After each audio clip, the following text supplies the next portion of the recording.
O novo laboratorio central que vende poñerse en funcionamento no Chúo culmina a renovación dos laboratorios da área sanitaria Ourensán. Tras a reforma e mellora o pasado ano do laboratorio do Hospital Público de Verín en 2019 do de Valdeorras. Este novo laboratorio central sitúase na planta soto do edificio Cristal, nunha superficie de 1.500 metros cadrados.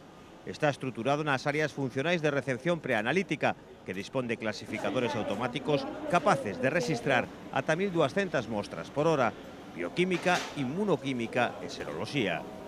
Estas tres últimas áreas están integradas nun sistema de automatización intelixente que recibe as mostras, as redirixe cara aos analizadores e as almacena en ata 70 destinos de clasificación.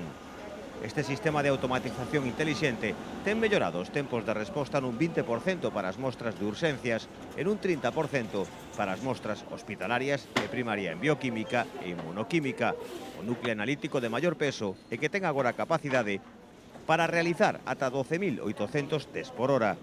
Ademais, o novo laboratorio central no que traballan máis de 50 profesionais está acreditado para a formación de especialistas. Está estruturado e distribuído tamén por áreas funcionais, con áreas específicas para a abordaxe dos procesos de laboratorio relacionados coa reproducción asistida, autoinmunidade ou as alerxias.